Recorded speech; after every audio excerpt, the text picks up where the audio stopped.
ज्ञान वाली बात। तो वेस्ट ने यानी यूरोप और यूएस ने रशिया पे बहुत सारे सैंक्शंस लगाए हैं। इनमें से जो सबसे दो बड़े सैंक्शंस लगे हैं मैं उनकी बात करना चाहता हूँ। आपको जानकारी होनी चाहिए कि किस तरह से यूएस और यूरोप रशिया को इकोनॉमिकली पुश कर रहा है। एक बड़ा सैंक्शन लगा है जिसमें कि रशिया के फॉरेक्स रिजर्व है उनको फ्रीज कर दिया गया है बाहर के बैंकों में। फॉरेक्स क्या होता है? फॉरेन एक्सचेंज, विदेशी मुद्रा। हर व्यापार करने वाली कंट्री आजकल ग्लोबलाइज विलेज में हम रहते हैं। इंडिया का भी फॉरेक्स रिजर्व है, डॉलर्स में, पाउंड्स में, युआन में, अलग अलग कंट्रीज में हमने उनकी विदेशी मुद्रा अपने पास रखी है। मुद्रा जब ऊपर नीचे जाती है हम उसको ट्रेड वैसे करते हैं। तो रशिया का कुल फॉरेक्स रिजर्व है 600 बिलियन डॉलर का, जिसमें से कुछ 300 बिलियन डॉलर का रिजर्व बाहर की कंट्रीज में है।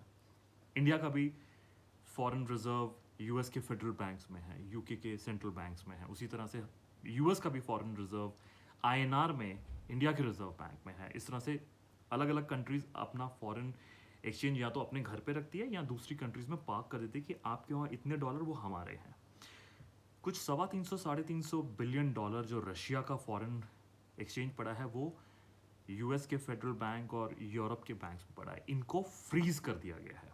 फ्रीज मतलब आपने उन पे आर्टिलरी यूज की यूक्रेन पे, ये जो आपके पैसे थे अब आपको हम नहीं देंगे। क्यों? क्योंकि हमारे यहाँ पे पड़े हुए हैं। That is point number one. अब रशिया के वो पैसे हैं लेकिन रशिया ले नहीं सकता, और 300-350 बिलियन डॉलर बहुत बड़ी वैल्यू होती है। That is point number one. एक जो दूसरा सबसे बड़ा सैंक्शन किया है और इसके रिपरकशंस बहुत ज़्यादा होंगे और पूरी दुनिया को झेलने पड़ेंगे, प्रेडोमिनेंटली रशिया को, वो है कि रशियन बैंक्स को स्विफ्ट नेटवर्क से निकाल दिया गया है। Swift, SWIFT। स्विफ्ट क्या होता है? Society of world wide interbank financial telecommunications. या I think so, I am right. जब हम अपने दोस्तों को कहते हैं ना एनईएफटी से पैसे भेज दे, हम उनको आईएफएससी कोड देते हैं। आईएफएससी कोड डोमेस्टिक ट्रांजैक्शन के लिए है विद इन इंडिया, लेकिन जब आपको पैसे यहाँ से बाहर भेजने पड़ेंगे तो आपको स्विफ्ट कोड देना पड़ेगा।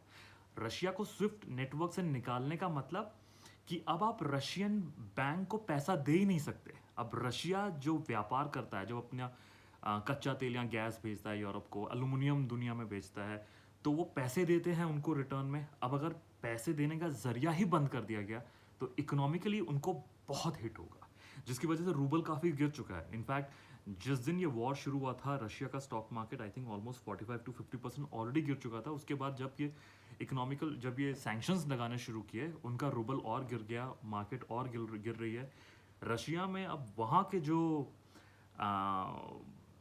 बिजनेसमैन हैं, जो वर्ल्ड लीडर्स हैं बिजनेस में, वो प्रेसिडेंट को कह रहे हैं कि सर हमारा धंधा चौपट हो रहा है। तो this is the kind of pressure that they are going to build. 2014 में जब रशिया ने यूक्रेन पे हमला किया था, क्रीमिया वाली वॉर पे, तब भी ऐसे सैंक्शंस किए गए थे रशिया पे। ईरान या इराक, इनमें से जब किसी ने हमला किया था,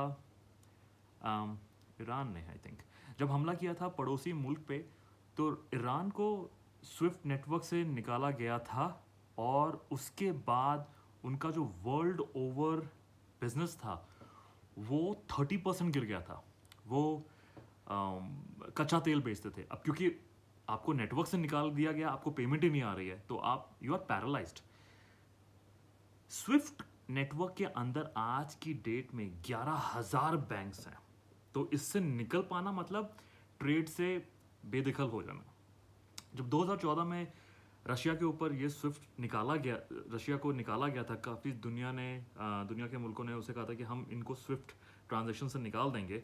यानी कि अगर इंडिया में मैं बैठा हूँ, अगर इंडिया की सरकार आज डिसाइड कर ले, इंडिया हालांकि न्यूट्रल पोजीशन ले चुका है, लेकिन मान लीजिए अगर इंडिया ने डिसाइड कर लिया कि हम रशिया को अपने बैंकों के स्विफ्ट से हटा रहे हैं, तो मैं यहाँ पे बैठा अपने रशियन फ्रेंड को पैसे नहीं भेज पाऊंगा उसके रशियन अकाउंट में, उसको किसी दूसरे कंट्री के अकाउंट में पैसे भेजने पड़ेंगे, यानी कि उसका हुक्का पानी बंद हो रहा वहाँ से।